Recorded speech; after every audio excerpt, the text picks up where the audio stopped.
Week 1 of the NFL playoffs was without a lot of late game drama and decisive plays or decisions by coaches that can be criticized. The only game that fits that billing, obviously, was the 49ers win on the road against Dallas. And the guy who had the most impact, if you ask me, at least offensively, was obviously Deebo Samuel. There's guys along the offensive line for the 49ers and George Kittle's, guys who blocked well. But the guy who had the global overall impact, Elijah Mitchell, I know rushed for like 96 yards on 27 carries, but Deebo Samuel impacted the game in the run game, the pass game. And what I'm going to do in this video is show his impact conceptually. So first we're going to look at pass routes and how he was targeted in the pass game. They're going to do this nice little simple under and over concept where 44, who's a versatile fullback, is going to be some eye candy for this inside linebacker. He's going to not get enough depth because he's got an underneath breaking route right in front of him. Here, moves just enough for Deebo Samuel to fit into that open space in the low hole between the hashes. A very versatile guy. I think he averaged 18 or 19 yards per catch this season on like 77 receptions. So primarily a pass catcher, obviously, because he is a receiver. They use him in the backfield as well. In a trips alignment here, this is the opposite of the same concept that I showed you. So he's going to get the inside receiver slow releasing to hold and then allow him to fit underneath of it. Cool concept, just designed to spring him open over the middle of the field against man coverage. And it's simple with his speed. He's able to get big chunks of yards. I believe this one's called back. I have 4 catches in this video. He's credited with 3. I believe it's just a little screen here up to the boundary. And he doesn't need much space to be able to put his foot in the ground and stick up field and get 6, 8, 10 yards in an instant. They're running it out of empty, so it's operating essentially as just like a toss-run concept to the edge.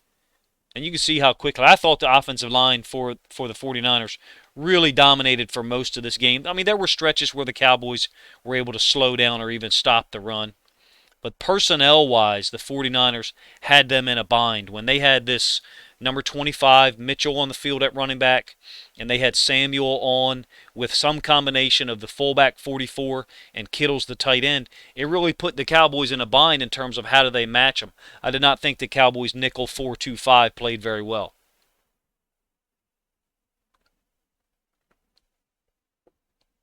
Last pass play. Same concept I showed you before. Inside receiver getting just a slow release, almost acting as a little bit of a shield if it is man, and then him cutting underneath. And 55, Van Der Esch is going to make a nice play. I think he still gets the first down, or it's very close. Van Der Esch has a tendency to try to sling people. Okay, the first set of run plays that I'm going to display to you conceptually is just sweep plays. In some plays, it ends up just looking like buck sweep out of the wing tee. It's designed for him to stretch everybody horizontally and then put his foot in the ground. Of course, on the touchdown, he doesn't just put his foot in the ground and come downhill. He winds it all the way back, and I'll show you why that happened. Micah Parsons plays 2 of these very well. He's unblocked. It's a difficult concept for an edge defender or even the front side inside linebacker. In this case, Van Der Esch. He's going to get engaged by one offensive lineman first, and then as he's being engaged and running horizontally, a second blocker is going to come and make contact with him. Very difficult to maintain your depth, and you see how much he gets pushed back when that second guy makes contact. So here's Van Der Esch here, engaged with an offensive lineman, and I think it's Kittles is going to come and make contact with him. Watch the vertical push they get on him to knock him downfield. It's not a great run by Samuel, but that is the concept that he scores a touchdown on later on. They got him in the game with Kittles and another running back, so they have the ability to be a, quote, 11 personnel team and put Samuel at receiver, or in this case to be a 21 personnel team. I'm not aware that 44 is on the field here. He is not. So they truly only have 1 tight end and 2 receivers on the field, along with 2 running backs. So you can call this 21 personnel, or if Samuel was out at receiver, then it's 11 personnel. Very difficult for the defense to match up with. And you can see Parsons taking a good angle. He doesn't necessarily make an actual tackle. He probably gets credit for the tackle stats-wise, but he's there in the cutback lane. Later on, this is the touchdown run after an interception, I believe, by Dak Prescott. You're going to get motion by 25. To me, again, this just operates like buck sweep. I believe you get 2 pullers here. with the guards, and Samuel's going to put his foot in the ground, come downhill, and then wind it back. The one thing I don't like is when this running back 25 goes in motion, you can see the inside linebacker vacates that whole space. And then watch when he cuts it back. I'm not saying he would be in that exact location, but conceptually, if you're the backside inside linebacker, which he's actually the front side, but someone needs to be on the backside hip of the running back and not overrun it. Parsons gets himself blocked by a lineman, and there's just there's too few guys to try to stop this run play once he cuts it back. It's not a good concept by the Cowboys. I have one other thing to show you on another play that I don't like. We'll just stop it right here and just count numbers. You've got 1, 2, 3 Cowboys defenders accounting for 3 49ers offensive players, potential receivers. Okay, got it. You got what looks like the free safety. That will be the 4th defender and the quarterback. So numbers-wise, you think it's okay. All right, understood. So up here, it should be 7 on 7. Right? And you got one guy with the ball carrier, but one of these guys is a corner. So he's detached from the formation. So if we just want to talk about attacking here, omitting this quarterback at all, to me you're talking about 7 on 6 right now. I don't count this guy in the fit right now in terms of run fits, in terms of gap. I guess he would be the force player, or maybe the strong safety would be the force player who's supposed to keep the ball inside. But as you can see, no one forces the ball inside. There is really no one who forces the ball inside until that strong safety comes up a little late for my taste and forces it inside. So here's the end zone angle. You'll see Van Der Esch vacate that space. 28's going to come up, and he does take on the first puller, trying to knock it back inside. Parsons, who last time ran through at like this angle to try to help get Samuel out of bounds. Parsons is unable to take that angle this time because he's the backside guy. And he ends up in the backside B gap and out of the play, and it's a touchdown. Huge moment, the turnover by the Cowboys, and then Samuel, I think on the very next play, scoring a touchdown. I'm not a fan of this look by the Cowboys either, even though they didn't play it horribly, and you can see that it's Micah Parsons again. If we get the end zone angle, which I'm not sure if we do, you'll see. I'll explain what I don't like, but the first part of it is this D tackle is in the A gap, so he's a 1 technique. He could be a shade, but I think he looks like a 1. And then you've got this stand-up edge player in a 9. So you've got a 2-gap bubble, in my opinion. Now you do have guys who can play that gap, but I have never liked having a 2-gap bubble. So you have an A-gap player. To me, B-gap is open, C-gap is open, and then this guy is a D-gap player right now, the way he's lined up, because his foot is outside of the outside foot of the tight end, which I believe is George Kittle. So you have a 2-gap bubble. It doesn't work out necessarily for the 49ers because Micah Parsons is unblocked once again. All right, third concept that I want to illustrate is this toss split zone. It's like a designed wind back. It's a cool play. 49ers have been running it often this year. It's a short toss. So it's not a toss that's typical, like you're trying to toss the ball to a running back and have him get outside. It's a short toss that's designed for him to wind it back underneath of the kick-out block by the fullback. So essentially, we're just talking about split zone, if you ask me. One time later on in this game, he actually bounces it outside of that kick-out block. So here's the end zone angle. You're going to get 44, the fullback. He's going to come kick out, and Samuel's going to catch it and then wind it back. It's a designed wind-back play. They're running this back to a 3-man surface intentionally so he can try to go pick up a second-level player and wall him off. And you see what I mean right there. He has come and walled that guy off. He wasn't trying to touch the edge defender at all. So when I say he, I'm referring to Kittles. He's going to go get the strong safety, and then there's the cutback right here. He could possibly cut it up here, but Kittle's block is designed to take that guy down. And all these blocks, look at the wall here. All these blocks are designed to get people moving this way, And the toss action is also designed to get people moving that way. I didn't see the 49ers actually run a toss trying to get outside often enough, which would complement this play if you ask me. I give you this play twice, I believe, from 2 different angles. So here they're running the toss to their left, and the H-back, or the tight end, is winding and kicking out the edge player to their right. So I'm talking about this guy right here. He's going to kick out the edge player to the right, and Samuel is going to wind it back underneath of that kick out block. They're not running it back to a side where they have another tight end, though, like they just did with Kittle's. They're running it back to what's called an open side. So there's no tight end there. There's only a split end, and that split end doesn't really go get anybody except the corner. Then this safety's able to come and fill. Still a nice run by Samuel. Very physical runner. He doesn't go down on first contact. End zone angle, you'll see what I mean by the blocking scheme.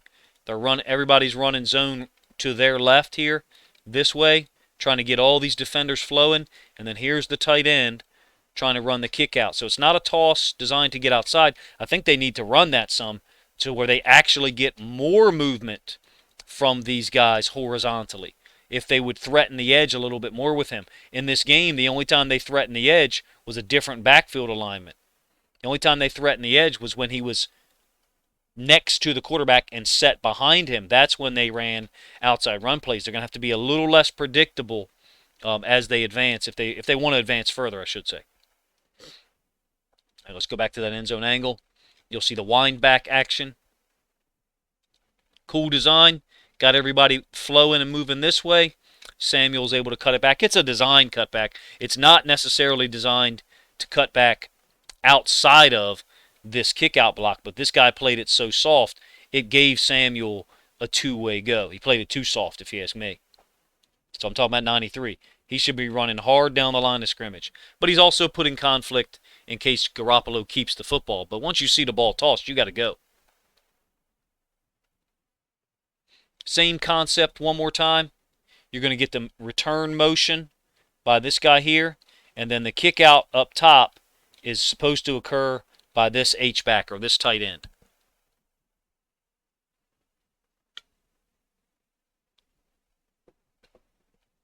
He cuts him, which forces the guy to be unable to make a play, even though he leaps over it, which is pretty incredible. Slams pretty hard on the ground. Samuel's able to cut it back outside of what should operate as a kick-out block. Now it can't. He makes a really good read on this. So this is the guy who gets cut by Kittle's, all right, somewhere around in this area. Before, when they ran this play, they had a tight end here. And that tight end, if you remember, was able to outside release and then go get the front side strong safety. Not exactly the same player positionally, but be standing in about the same area. So this time they don't have a three-man surface. They've only got a guard and a tackle. So this guy goes down and nobody blocks Van Der Esch. So as it develops, Samuel has no choice. He can't go in here. It's all clogged up. Besides, you got this guy jumping over top of the kick-out block. Van Der Esch is in here as well. So he's got to bounce it and just outrun Van Der Esch to the sideline, which he does. Cool play, cool concept. Samuel is obviously very well coached on it. Thus far, though, I would say to you, from what I'm seeing, it's quite predictable. When you get that bunch, Samuel in the backfield, you get this bunch, return motion, Samuel in the backfield, and the tight end with a split alignment, you're going to get short toss, which I would just split zone. They got to start threatening people with a wider toss to the bunch or some other type of play down to this side to prevent people from being really honest. Or they got to give Garoppolo the option to come up and count numbers and say, okay, if we're up to this bunch side over here, let's audible to a pass play if I like the coverage element over here. It's a cool concept. Really like to play. I think the 49ers milked the hell out of it against the Cowboys, and I think the Cowboys had some issues with alignment in terms of their defensive personnel and where they were going to spill the ball and where they were going to box it in. This one, it looks like this guy's trying to spill it. So if he's trying to spill it, there needs to be someone outside of him to spill it to. I'm not talking about him being cut. I'm talking about whether he runs upfield, and gets kicked out, or whether he goes underneath of this block. If you're going to spill it, then somebody's got to be gap exchanging to go over the top. And in this case, I think it would be Van Der Esch. I don't think he messed up the call. I don't know the Cowboys' call. I'm just telling you what I know about spilling it. You got to have somebody to spill it out to. And in this case, nobody's playing spill technique as an inside linebacker or a safety. Van Der Esch is playing what would be B gap, or he's following the tackles down block.